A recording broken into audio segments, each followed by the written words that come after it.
ನಮಸ್ಕಾರ ಎಲ್ಲರಿಗೂ, good morning. ಹೇಗಿದ್ದೀರಾ ಎಲ್ಲರೂ? ವೆಲ್ಕಮ್ ಬ್ಯಾಕ್ ಟು ನನ್ನ ಲೋಕ ಯೂಟ್ಯೂಬ್ ಚಾನಲ್. ಇವತ್ತು ಮಾರ್ನಿಂಗ್ ಡೈಲಿ ವ್ಲಾಗ್ನ ಮಾಡ್ತಾಯಿದ್ದೀನಿ. ಮಾರ್ನಿಂಗ್ ರುಟೀನ್ ನಂದು ಬೀಟ್ರೂಟ್ ಕ್ಯಾರೆಟ್ ಜ್ಯೂಸನ್ನ ಕುಡಿಯೋದು. ಸೊ ಇವತ್ತಿನ ಬೀಟ್ರೂಟ್ ಕ್ಯಾರೆಟ್ ಜ್ಯೂಸ್ ಒಟ್ಟಿಗೆ ಏನನ್ನು ಎಕ್ಸ್ಟ್ರಾ ಆ್ಯಡ್ ಮಾಡಿದ್ದೀನಿ ಅಂತ ನೋಡೋಣ. ಸೊ ಬೆಟ್ಟದ ನೆಲ್ಲಿಕಾಯಿನ ತರಿಸಿದ್ದೆ. ಈ ನೆಲ್ಲಿಕಾಯಿ ಹೇರ್ಗೆ ತುಂಬಾ ಒಳ್ಳೆಯದು ಅಂತ ಇದನ್ನು ಹಾಕಿ ಇವತ್ತು ಡೆಟಾಕ್ಸ್ ಡ್ರಿಂಕ್ನ ಮಾಡ್ಕೊಳ್ತಾ ಇದ್ದೀನಿ. ಇತ್ತೀಚಿನ ದಿನಗಳಲ್ಲಿ ಹೇರ್ ಫಾಲ್ ತುಂಬ ಆಗ್ತಾ ಇರೋದ್ರಿಂದ ನೆಲ್ಲಿಕಾಯಿ ನಮ್ಮ ಆರೋಗ್ಯಕ್ಕೂ ಕೂಡ ಹಾಗೆ ಹೇರ್ಸ್ ಗ್ರೋತ್ಗೆ ತುಂಬ ಒಳ್ಳೆಯದು ಅಂತ ಇದನ್ನು ಇವತ್ತು ಸೇರಿಸಿ ಡೆಟಾಕ್ಸ್ ಡ್ರಿಂಕ್ಸ್ನ ಮಾಡಿಕೊಂಡು ಕುಡಿದು ಬ್ಯುಸಿ ಶೆಡ್ಯೂಲ್ ಆಗಿರೋ ಮನೆ ಕೆಲಸ, ಮಕ್ಕಳನ್ನ ಸ್ಕೂಲಿಗೆ ಕಳಿಸೋದು, ಮಗನ ಸ್ಕೂಲಿಗೆ ಕಳಿಸಿ ಎಲ್ಲ ಕೆಲಸನ ಮುಗಿಸಿ ಸ್ವಲ್ಪ ಬುಕ್ನ ಓದೋಣ ಅಂತ ಬಂದೆ. ಸೊ ನಾನು ಉತ್ತರಾಖಂಡ ಅನ್ನೋ ಬುಕ್ಕನ್ನ ಓದ್ತಾ ಇದ್ದೀನಿ. ಡೈಲಿ 1 ಇಲ್ಲ 2 ಪೇಜ್ನ ಓದ್ತಾ ಇದ್ದೀನಿ. ನನ್ನ ಹಾರ್ಮೋನ್ ಚೇಂಜಸ್ಸಿಂದ ನನಗೆ ಸರಿಯಾಗಿ ನಿದ್ದೆ ಬರ್ತಾ ಇರಲಿಲ್ಲ. ಸೊ ನಾನು ಬುಕ್ನ ಓದೋ ಹ್ಯಾಬಿಟ್ನ ರೂಢಿ ಮಾಡಿಕೊಂಡೆ. ಇದರಿಂದ ಬುಕ್ ಓದ್ತಾ ನನಗೆ ಸ್ವಲ್ಪ ಚೆನ್ನಾಗಿ ನಿದ್ದೆ ಬರ್ತಾಯಿತ್ತು ಆ್ಯಂಡ್ ಇಂಟ್ರೆಸ್ಟಿಂಗ್ ಆಗಿತ್ತು. ಸೊ ಅದಕ್ಕೋಸ್ಕರ ಸಾಂಬಾರಿಗೆ ಚಿಕನ್ ತೊಗೊಂಡು ಬರ್ತೀನಿ ಅಂತ ಹೇಳಿದರು. ಅಲ್ಲಿವರೆಗೂ ಸ್ವಲ್ಪ ಬುಕ್ನ ಓದೋಣ ಅಂತ ಓದ್ತಾ ಇದ್ದೀನಿ. ನೀವು ಕೂಡ ಮನೇಲಿ ಫ್ರೀ ಆಗಿದ್ದರೆ ಬುಕ್ನ ಓದೋ ರೂಢಿನ ಮಾಡ್ಕೊಳ್ಳಿ. ನಾವು ತಿಳ್ಕೊಳ್ಳೋ ವಿಷಯ ಸಾಕಷ್ಟು ಇದೆ, ನಾವು ತಿಳ್ಕೊಂಡು ನಮ್ಮ ಮಕ್ಕಳಿಗೆ ಹೇಳ್ಕೊಡೋದು ಸಾಕಷ್ಟು ಇದೆ. ಸೊ ಹಾಗಾಗಿ ಆ್ಯಂಡ್ ಈಗ ಚಿಕನ್ ಕೂಡ ತೊಗೊಂಡು ಬಂದರು. ಚಿಕನ್ನ ಹಾಗೆ ಗ್ರೇವಿ ಹಾಗೆ ಸಾಂಬಾರು ಥರನೂ ಮಾಡಬೇಕು. ಸೊ ಗ್ರೇವಿನೇ ಸ್ವಲ್ಪ ತೆಳುವಾಗಿ ಸಾಂಬಾರಿಗೆ ಊಟ ಮಾಡ್ಕೊಳ್ಳೋ ಹಾಗೆ ಮಾಡ್ತಾಯಿದ್ದೀನಿ. ಇಲ್ಲಿ 2 ಈರುಳ್ಳಿನ ಕಟ್ ಮಾಡ್ಕೊಂಡಿದ್ದೀನಿ ಚಿಕ್ಕದಾಗಿ. ಹಾಗೆ 1 ಹಸಿಮೆಣಸಿಕಾಯಿ, ಟೊಮೊಟೊ ಮತ್ತು ಪುದೀನ ಸೊಪ್ಪು, ಸ್ವಲ್ಪ ಕಾಯಿ ತುರಿನ ತೊಗೊಂಡಿದ್ದೀನಿ. ಲಾಸ್ಟ್ ಟೈಮ್ ಈ ವಿಡಿಯೋನ ಮಾಡಿದ್ದೆ, ಆದರೆ ಸರಿಯಾಗಿ ಅದು ಕಾಣಿಸ್ತಿಲ್ಲ. ಇಲ್ಲಿ ಖಾರಕ್ಕೆ ಈರುಳ್ಳಿ, ಬೆಳ್ಳುಳ್ಳಿ, ಶುಂಠಿ, ಕೊತ್ತಂಬರಿ ಸೊಪ್ಪು ಇದನ್ನು ಪೇಸ್ಟ್ ಮಾಡ್ಕೊಳ್ಬೇಕು. ನೆಕ್ಸ್ಟು ಒಂದು ಬಾಣಲಿಗೆ ಸ್ವಲ್ಪ ಎಣ್ಣೆನ ಹಾಕಿ 4 ಸೋಂಪು ಕಾಳನ್ನ ಹಾಕ್ತೀನಿ. ಹಾಗೆ ಜಸ್ಟ್ ಫ್ಲೇವರ್ಗೋಸ್ಕರ, ಜಾಸ್ತಿ ಹಾಕಿದ್ರೆ ಅದು ಒಂಥರ ಬಾಯಿಗೆ ಒಂಥರ ಸಿಕ್ಬಿಡುತ್ತೆ. ಸೊ ಈಗ ನೆಕ್ಸ್ಟು ನಾನು ಪುದೀನ ಸೊಪ್ಪನ್ನ ಸೇರಿಸಿ ನಂತರ ಇದಕ್ಕೆ ಹಸಿಮೆಣಸಿಕಾಯಿನ ಹಾಕ್ತಾಯಿದ್ದೀನಿ. ಹಸಿಮೆಣಸಿಕಾಯಿ ಎಣ್ಣೆ ಒಳಗೆ ಖಾರ ಚೆನ್ನಾಗಿ ಬಿಟ್ಕೊಳ್ಳುತ್ತೆ ಅಂತ ಈಗ ಈರುಳ್ಳಿನೆಲ್ಲ ಹಾಕಿ ಚೆನ್ನಾಗಿ ಫ್ರೈ ಮಾಡ್ಕೊಳ್ತಾ ಇದ್ದೀನಿ. ಲಾಸ್ಟ್ ಟೈಮ್ ನಾನು ಇದನ್ನು ಗ್ರೇವಿನ ಮಾಡಿದಾಗ ಕ್ಯಾಮ್ರಾನ ಕ್ಲೀನಾಗಿ ಇಟ್ಟಿರಲಿಲ್ಲ. ಸೊ ಅದು ರೆಕಾರ್ಡ್ ಆಗ್ತಾಯಿತ್ತು, ನಾನು ಸರಿಯಾಗಿ ನೋಡಿರಲಿಲ್ಲ. ಸೊ ಇದನ್ನು ಇನ್ನೊಮ್ಮೆ ತೋರಿಸಿ ಅಂತ ಒಬ್ಬರು ಕೇಳಿದರು. ಸೊ ಹಾಗಾಗಿ ನಾನು ಹೇಗೆ ಮಾಡ್ತೀನಿ ಅನ್ನೋದನ್ನು ಇನ್ನೊಂದು ಸಲ ತೋರಿಸ್ತಾ ಇದ್ದೀನಿ. ಈಗ ನೆಕ್ಸ್ಟು ಇದಕ್ಕೆ ಟೊಮೊಟೊನ ಹಾಕ್ಕೊಂಡು ಚೆನ್ನಾಗಿ ಫ್ರೈ ಮಾಡ್ಕೊಳ್ಬೇಕು. ನಂತರ ಇದಕ್ಕೆ ನಾನು ತೊಳೆದಿಟ್ಕೊಂಡಿರೋ ಚಿಕನ್ನ ಹಾಕ್ಕೊಳ್ತೀನಿ. ಒಂದು ಸಲ ಈ ರೀತಿ ನೀಟಾಗಿ ಗ್ರೇವಿ ಒಳಗೆ ಚಿಕನ್ನ ಚೆನ್ನಾಗಿ ಮಿಕ್ಸ್ ಮಾಡ್ಕೊಳ್ಬೇಕು. ನಂತರ ಇದಕ್ಕೆ ಸ್ವಲ್ಪ ಅರಿಶಿನ ಪುಡಿ, 1 ಚಮಚ ಕಲ್ಲುಪ್ಪನ್ನು ಸೇರಿಸಿ ಇದನ್ನು ಬೇಯೋದಕ್ಕೆ ಬಿಡ್ತೀನಿ. ಉಪ್ಪನ್ನ ಈಗ ಸ್ವಲ್ಪ ಹಾಕ್ಕೊಂಡಿರ್ತೀನಿ, ಚಿಕನ್ನಿಗೆ ಉಪ್ಪು ಹಿಡಿದ್ರೆ ಚೆನ್ನಾಗಿರುತ್ತೆ ಟೇಸ್ಟು ಅಂತ. ಈಗ ಅದನ್ನು ಚೆನ್ನಾಗಿ ಬೇಯೋದಕ್ಕೆ ಬಿಟ್ಟರೆ ಅದು ನೀರು ಬಿಟ್ಕೊಂಡಿರುತ್ತೆ. ನೋಡ್ತಾ ಇರ್ಬೋದು, ಚಿಕನ್ನು ಕ್ಲೀನಾಗಿ ನೀರು ಬಿಟ್ಕೊಂಡಿದೆ. ಈಗ ನಾವು ಶುಂಠಿ ಬೆಳ್ಳುಳ್ಳಿ ಪೇಸ್ಟ್ನ ಮಾಡ್ಕೊಳ್ಬೇಕು.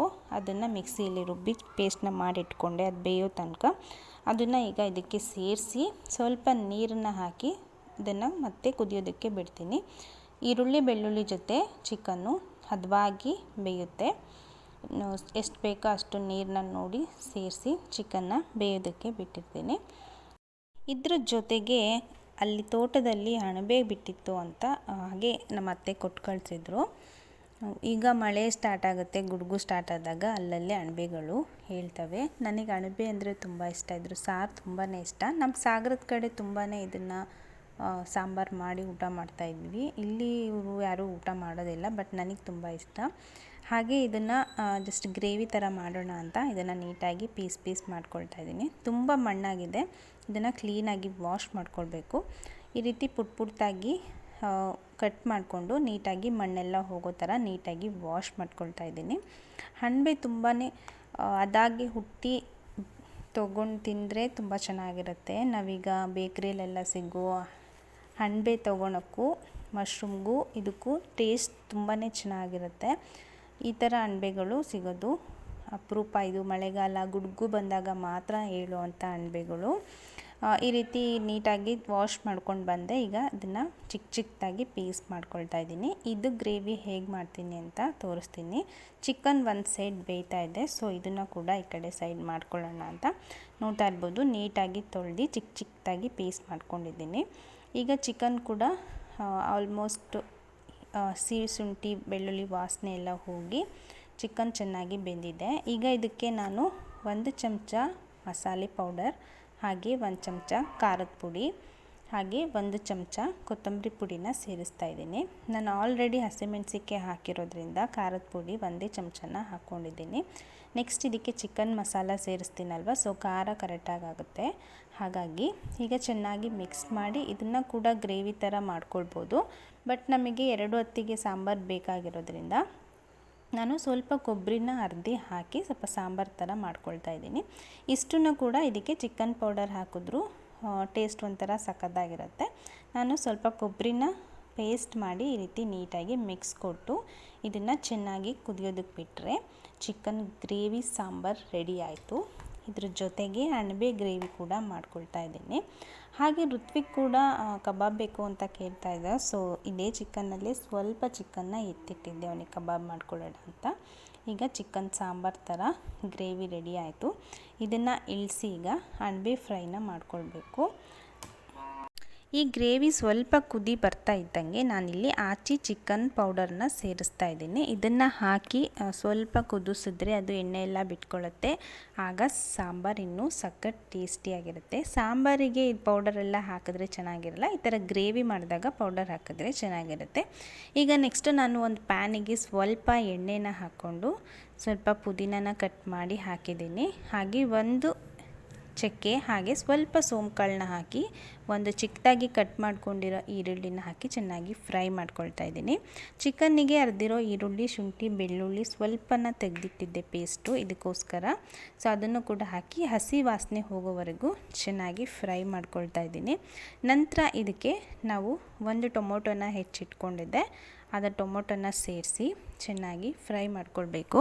ಇದನ್ನು ನೀಟಾಗಿ ಎಲ್ಲ ಮೆತ್ತಗಾಗೋ ಥರ ಕ್ಲೀನಾಗಿ ಫ್ರೈ ಮಾಡ್ಕೊಳ್ಬೇಕು. ಚೆನ್ನಾಗಿ ಫ್ರೈ ಮಾಡ್ಕೊಂಡ ನಂತರ ಇದಕ್ಕೆ ಗರಂ ಮಸಾಲ, ಖಾರದ ಪುಡಿ ಹಾಗೆ ಕೊತ್ತಂಬರಿ ಪುಡಿನ ಹಾಕಿ ಚೆನ್ನಾಗಿ ಮಿಕ್ಸ್ ಮಾಡಬೇಕು. ಇದಕ್ಕೆ ನೀರು ಯಾವುದೇ ಥರ ನೀರುಗಳನ್ನ ಹಾಕಬಾರ್ದು.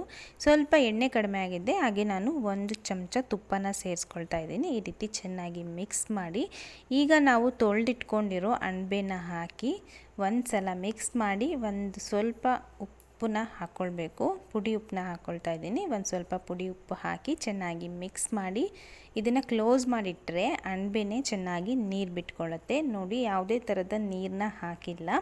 ಈಗ ನೋಡ್ತಾ ಇರ್ಬೋದು, ಇದನ್ನು ತೆಗೆದೆ ಎಷ್ಟೊಂದು ನೀರು ಬಿಟ್ಕೊಂಡಿದೆ, ಚೆನ್ನಾಗಿ ಕಾಣಿಸ್ತಾ ಇದೆ. ಆವಾಗಲೇ ಫುಲ್ ಡ್ರೈ ಆಗಿತ್ತು ಮಸಾಲೆನ ಚೆನ್ನಾಗಿ ಹಸಿ ವಾಸನೆ ಹೋಗೋವರೆಗೂ ಹುರ್ಕೊಂಡು ನೆಕ್ಸ್ಟ್ ಅಣಬೆ ಹಾಕಿ ಚೆನ್ನಾಗಿ ಮುಚ್ಚಿಟ್ರೆ ಈ ರೀತಿ ನೀರು ಬಿಟ್ಕೊಂಡು ಫ್ರೈ ರೆಡಿ ಆಗುತ್ತೆ.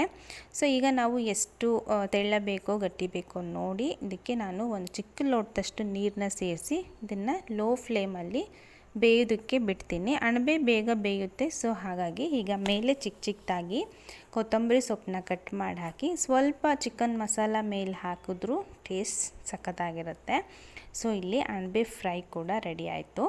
ಹಾಗೆ ಈಗ ಚಿಕನ್ ಕಬಾಬ್ನ ಕಲಿಸ್ಬೇಕು. ಇಲ್ಲಿ ಸ್ವಲ್ಪನೇ ಕಬಾಬ್ ಮಾಡ್ತಾ ಇರೋದ್ರಿಂದ ನಾನು ಸ್ಪರ್ಶ್ ಕಬಾಬ್ ಪೌಡರ್ನ ಯೂಸ್ ಮಾಡ್ತಾ ಇದ್ದೀನಿ. ಇಲ್ಲಿ ಎಕ್ಸ್ಟ್ರಾ ಏನೂ ಪುಡಿನ ನಾನು ಹಾಕ್ಕೊಳ್ತಾ ಇಲ್ಲ. ಕಬಾಬ್ ಪೌಡರಿಗೆ 1 ಮೊಟ್ಟೆನ ಒಡೆದು ಸ್ವಲ್ಪ ಅರಿಶಿನ ಹಾಗೆ ಪುಡಿ ಉಪ್ಪು, ಇದಕ್ಕೆ ಸ್ವಲ್ಪ ಗರಂ ಮಸಾಲನ ಸೇರಿಸಿ ಚೆನ್ನಾಗಿ ಬೀಟ್ ಮಾಡಿ ಚಿಕನ್ನ ಹಾಕಿ ನೆನೆಯೋದಕ್ಕೆ ಬಿಡ್ತಾ ಇದ್ದೀನಿ. ಇದು ಸಂಜೆ ಋತ್ವಿಕ್ ಸ್ಕೂಲಿಂದ ಬಂದ ಮೇಲೆ ಫ್ರೈ ಮಾಡಿಕೊಡೋಣ ಅಂತ ಇದನ್ನು ಹಾಗೆ ಎತ್ತಿಡ್ತಾ ಇದ್ದೀನಿ. ಮಧ್ಯಾಹ್ನದ ಕೆಲಸ ಊಟ ಎಲ್ಲ ಮುಗಿದು ಋತ್ವಿಕ್ನ ಕರ್ಕೊಂಬಂದು ಸಂಜೆ ನಾನೀಗ ಕಬಾಬ್ನ ಮಾಡ್ತಾಯಿದ್ದೀನಿ. ಅವನಿಗೆ 4 ಅಷ್ಟೇ ಮಾಡಿಕೊಟ್ಟು ನೈಟ್ ಊಟಕ್ಕೆ ಸ್ವಲ್ಪ ಮಾಡೋಣ ಅಂತ ಈಗ ಒಂದು 5-6 ಪೀಸ್ನ ಫ್ರೈ ಮಾಡಿಕೊಡ್ತಾ ಇದ್ದೀನಿ. ಯಾವುದೇ ಥರದ ಕಲ್ಲರ್ ಆಗಿ ಏನೂ ಸೇರಿಸಿಲ್ಲ, ಆದರೂ ಎಷ್ಟು ಚೆನ್ನಾಗಿ ಕಲ್ಲರ್ ಬಂದಿದೆ. ಕಬಾಬ್ ಕೂಡ ಟೇಸ್ಟ್ ಕೂಡ ತುಂಬಾ ಚೆನ್ನಾಗಿತ್ತು. ಅಷ್ಟು ಪೀಸ್ ತಿನ್ನಲ್ಲ ಅಂತ ಅಂದ್ಕೊಂಡಿದ್ದೆ, ಬಟ್ ಎಲ್ಲದನ್ನು ಫಿನಿಶ್ ಮಾಡ್ದೆ. ನನ್ನ ಇವತ್ತಿನ ಬ್ಯುಸಿ ಡೇ ಈ ಥರ ಇತ್ತು. ನನ್ನ ವಿಡಿಯೋನ ಕೊನೆಯವರೆಗೂ ಯಾರು ನೋಡಿದ್ದೋ ಅವರಿಗೂ ಹೃದಯಪೂರ್ವಕ ಧನ್ಯವಾದಗಳು. Thank you all. Take care. Bye.